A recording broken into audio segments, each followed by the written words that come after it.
and then there'll be a little bit of reflection, and we will take it from there. Okay, without much ado, let me begin. Yes, I am. It's a back-to-back recording. In case you're like, yeah, but she's dressed the same. Yes, I am bulk recording. Okay, let's continue. Okay. So this is chapter 4. You'll recall in the last video, I was reading about my grandparents, particularly my grandfathers. And then in the middle, there's a part about my mom and a part about my grandmother. So I just wanted to do the women alone and the men alone. Okay.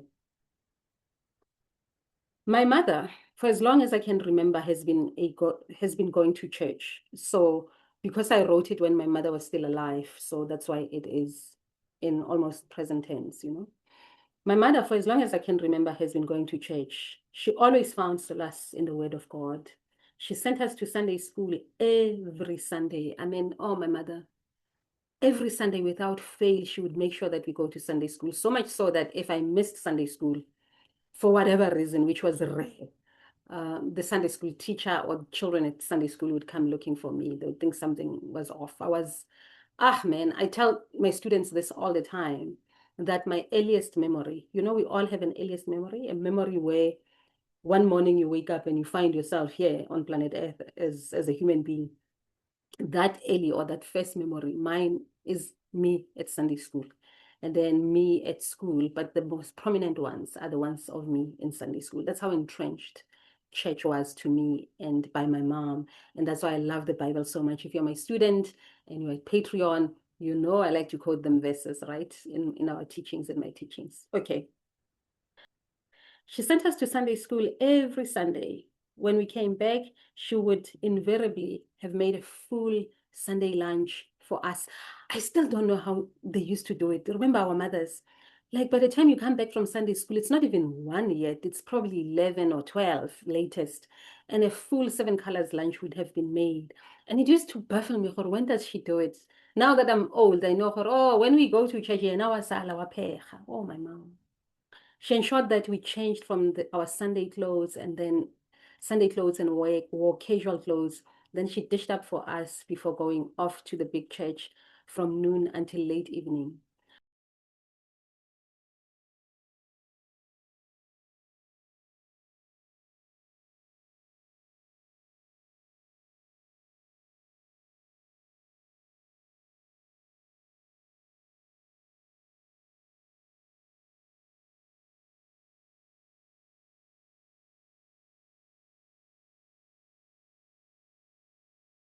My mother worked hard.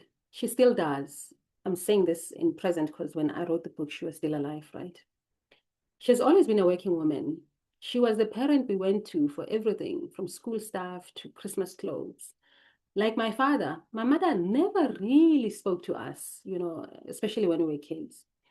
We didn't have a real relationship. I think, in retrospect, it wasn't so much that we didn't have a real relationship. My mom was about the business of the day. The business is, are we hungry? Are we clothed? Is the money coming in? Are bills paid? But she was not cold. She was not a cold mother. But it wasn't like young parents today where there's a conversation between a child and a daughter. That was not there. And I think that was typical with most families or most mothers, okay? The only difference is that my mom was really, really, really warm. You never ever doubted her love. And her love language was to feed you. My mother was the type that if you were to visit us today, if you came to my mom's house and like, hey, Dumelang, and you sit down, before 5 minutes is up, you'd be asked if you are hungry, or you'd be given a plate of something that, oh, last night we made soup. She was that person. And she was very, very, she never beat us up. She never shouted, she never screamed. She was always, always kind. I mean, in one of the videos, I did reflect on, I wish she was a little bit harder. I wish there was some clear distinctions, some clear rules as to what is it that, is right and what is it that is wrong. Once again, no judgment. Parents did the best they could. Okay, let's continue. Like my father, my mother never really spoke to us. We did not really have a relationship with her. She never specified any rules. Yeah, this is the part. She never was specific about any rules, apart from sending us to church and ensuring that we went to school. She was not a disciplinarian. She never emphasized the importance of studying further or going to varsity or anything like that. And I think largely because they were a working class. You know, my mom might have been a hard worker who kept on improving, ending up working at Alex Clinic. But, you know, they were not that generation, or they were not those parents who were clear that ngwana ka o tlo ya varsity, whether we like it or not. And perhaps partly that influenced the fact that I didn't go to varsity. Maybe that's influenced by that, because I'm thinking if my mom or my dad were those parents that said, are you on gap year? You are not going straight to work. You are not going to get married. You are just going to go to varsity. You are going to make sure that you pass a matric or varsity. I passed my matric with a distinction. I had a university entry or diploma entry. I don't remember, but I know that I had two distinctions. And had my mom been one of those parents, had she been informed and empowered, most probably one would have gone. I also think I would have dropped out. I most probably would have dropped out though. But anyway, we'll get there. She never emphasized the importance of education or studying further. She only emphasized the importance of God and church in our lives. And that's why God and church has been so central in our lives, especially my younger brother. And I mean, in all of us. I might not be strictly speaking a Christian, but God is very central, or the Bible is very central, or Christianity and, you know, prayer is quite central in my life. In as much as I took a spiritual journey once upon a time, which we will get to as I continue doing this here on YouTube. You'll get to know about my spiritual journey. But, you know, you emphasize the thing that mattered to you. God, church, Bible, prayer mattered to my mom, and that's what she instilled onto her children. Varsity, studying further, was neither here nor there for her, so she never pushed that, you know. And it's just an appreciation and facts. Once again, no judgment, just facts, just observation, right? It always astonished me when other children would say things like, my mother would kill me if I did this or did that. I would.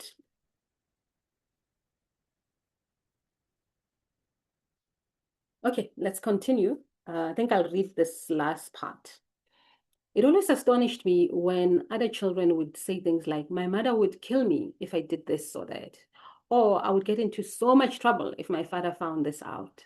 We did not have that. My mother was very sweet to us and tried her best to give us everything we needed and everything we wanted. My mother worked hard to ensure that we lacked for nothing materially. And I mean, obviously, we were clothed, we were nourished, we were okay-ish in our area, Ko Alex, both Ko 9 and East Bank. I mean, we're one of those families that would have the first thing, the first color TV, the first big fridge, the first this, the first that, you know, because of her hard work. She worked for World for many years. Back then, it wasn't called World. Nabereka ko Palos, ko Kramaville. And she was in admin, I think, and you know, climbing the corporate ladder in her own way. And I think there was and then there was a strike, you know, a NUMSA, I think it was NUMSA or NUM, one of the unions. And my mother was one of those that got fired with that group of people who were striking. Something that I think she regretted, and she was bitter around for a long time. But she later got a job at Alex Clinic and then worked her way up. And she also got awards at the clinic and all that. You know, she was quite something. This astonished me when other children would say things like, my mother would kill me if I did this or that. Or I would get into so much trouble if my father would find out about this.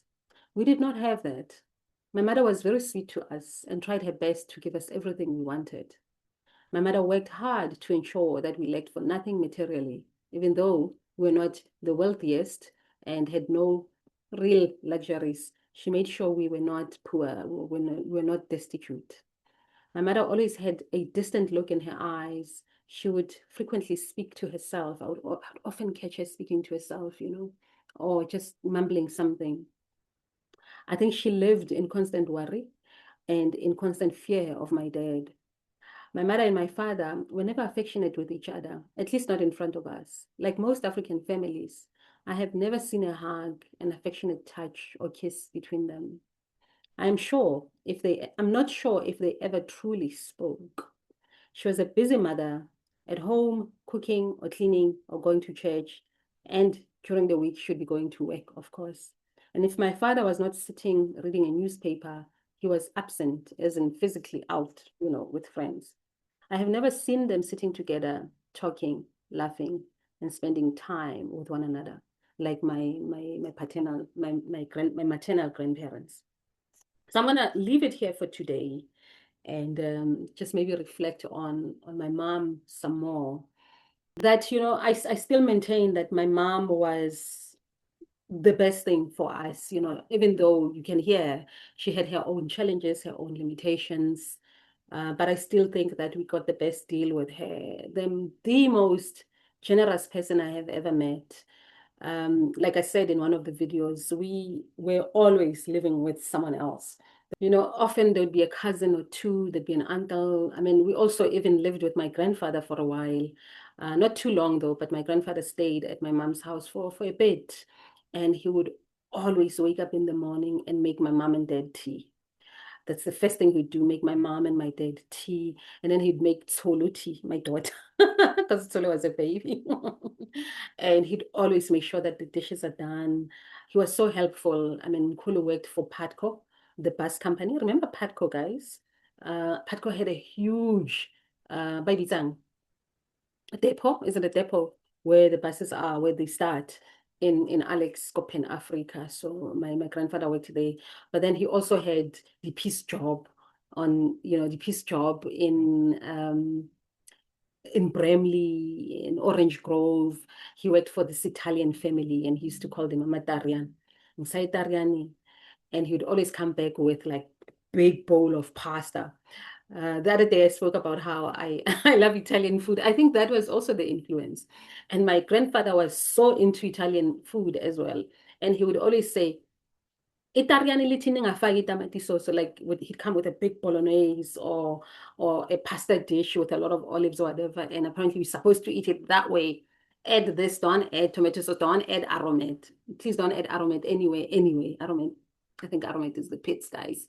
But he would come with those on weekends because he would just do odd things for them. So yeah, those are just my reflections for this reading.